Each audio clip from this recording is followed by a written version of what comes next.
All right, friends, we are up close and personal because the winds are a little gusty. So even when I put the filter on the wind sound that comes through, it still comes through hard because it's these blasts of it. So anyways, I want to tell you about the sunrise this morning. I was talking about foundational shifts, and they're incredibly powerful. So they said it's kind of a sense of hold on or stay in yourself. It's almost like grounding your feet, pressing down. You have to root down to rise up. And it really indicates a shift out of the survivorship, however long you've been in that survivorship, whether it's been just since the world lockdown occurred in 2020 or a lifetime of it. But it's moving into your true foundation, your original and your original self. And you know what that means? Juiciness, joyousness, originality, that childlike wonder rising back up, your innocence being restored. That means being unmarked by the ways of the world, just being cleansed and cleared and moving on out. Imagine your favorite shirt waking up and it's brand new without being stodgy, of course. Yes. More wind. Okay, guys, we're just going to keep adjusting as it goes. I love ya. Without being stodgy, it has that essence and that feel of being custom made and broken in by you, like when the insoles of shoes used to be leather and it would shape to your foot. It's kind of like that, but also the beauty and the freshness of it, looking brand new. So that's the foundational shift that they're talking about. And it's powerful. It's going to be this crowning energy that moves into like a Merkaba that activates right here. That as you see with your earthen eyes, then you will also see with your spiritual eyes. And they're merging together as one, taking away the separation of the soul from the body and bringing it back into harmony, into synergy, where there isn't like that reverb or echo effect. And you'll think, what is that, Joy? It's like when you're typing something in or thinking something in or doing it, like I was filling out these forms, and you have a question or doubt. I mean, it's ridiculous, y'all. It's even something as simple as which email do I put in? I have 2 emails. And I was already seeing it to type in that email, but it was like, wait, maybe I should put the other one. That type of crap, okay? Our instincts overwrite the verbalness, the verbality of our brain, because we are intelligent beings. We didn't speak first, but we communicated deftly as infants, right? We came in with this connection that was occurring here. So that is what is being activated. They're taking you from survival into thrival. That's powerful because it's an unshakable foundation. It's one that is able to operate and move through. It's kind of like having 4-wheel drive for your mind, or like the genuine off-road vehicles, like when you see the ones that they take on safaris in Africa or maybe in the outback in Australia, those independent moving tires that can move over any terrain as long as there are 2 wheels in contact. We're talking rocks, mountains, hills, streams, all that kind of stuff. So it's being able to live and move through life, because people are like, they would often say, hey, Joy, you have your head in the clouds. Because I was like, I'd love to be back when life wasn't hard. And once I bumped my head, it's like the Capricorn sun part of me died, the one that was agile and able and just like able to dance through life no matter what it is. And they're like, you'll still have problems, you'll still have challenges. And I'm like, who are you, my friend? I'm not talking stupid. I'm not talking woo-woo. I'm talking woo-woo. Like, yes, I know. It's that not having that lag time or that echo or that reverb effect where it's like, wait, what did I hear? What did I say? What do I think? What do I know? That second guessing, that air of doubt, that thing was given some life, y'all, because being around so many people, when I started to enter the human world in these last 10 years of moving out here at the beach, it's a very public place because that's how you get to the beach. The open spaces that are for everyone, right?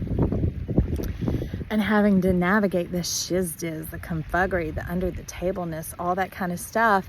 And my instincts would be so fast and so clear of like, watch out for that person, or, they're manipulating you. And I would go, oh, Joy, you shouldn't think that about them.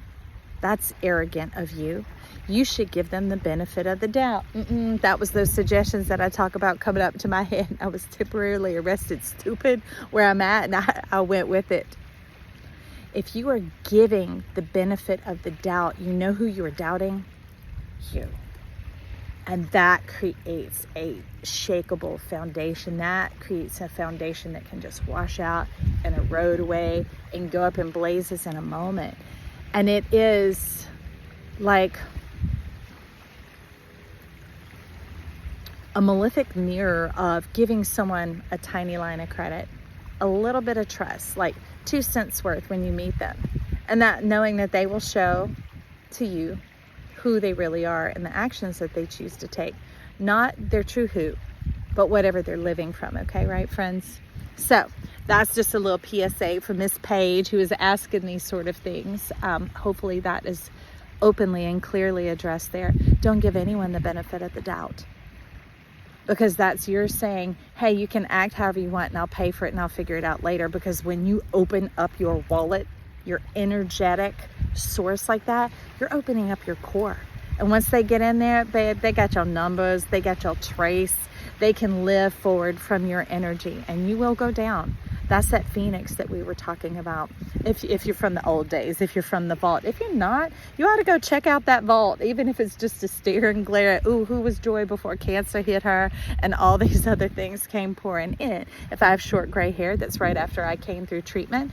If I had that long red hair, baby, that's when I was flying. So they're powerful, powerful messages, and you guys tuning in is what is helping restore my power. It's like your vote of saying, give Joy back her joy. And I appreciate that. I am thankful for that little line of credit that you're giving me. And my hope and goal is that we all soar, we all fly, we all rise up through this together. So you know what? I don't disdain that I was taken down into the utter crevice, Marianas Trench, crack of the earth, crack of my ass. Like, what has happened? Where am I? Type of thing. And to come out from being the tail to rising up to being the head, to come from being a borrower to being a lender, right? To come from a survivor and moving into a thriver. A thriver is someone who knows who they are, where they're coming from, and where they're going, which, by the way, is the definition of humility. Back it up and listen to that again. That is what humility actually is. Humility, y'all, looks like this. It's coming in, say there's a potluck and you sign up, you're not going to bring your crappy dish. You're going to bring the one that is your favorite, that is excellent. That's what you want to share. But we were taught not to do that, that was arrogant, that was selfish, that was, stuck up. No, it's not. It's true. It is knowing thyself. It is being full of yourself, so abundantly so that you bring it forward to share with others. Hello. That's why I ask y'all to chat with me in the comments down below. I love celebrating your juiciness, your joyousness, your victories. Even if it is you coming into the lottery or into wealth or whatever, and I might still, be navigating out of this difficult financial patch I'm in. I am here to celebrate you, because as one rises, we all rise, right? When the tide rises, all the boats do as well. So there is no shame here. There is no guilt here. There is no competition here, my friends. I declare it right now. There is peace and harmony and synergy and joy. And when you share your joy with us, it lifts us up. When you share your words of wisdom and your encouragement down there, it lifts us up. I thank you for that. And I'm saving those little nuggets of wisdom to a folder to see if we can bring them forward into a book of love from this channel. That would be fantastic. Could you imagine the authors and the contributorship page being almost as long as like the table of contents in the index? I can. Because I've always believed that we were meant to be a community. And as the world fractured and broke up, it now is coming back together through technology. And when technology has its proper place, it brings forth life. So, moving from survivorship into thrival, celebrating, and all of that. Some of you may want to check out my little update about the extremely personal reading that I did. And just, you find out more about it. So anyways, I love you all. Okay, we'll talk soon. Bye.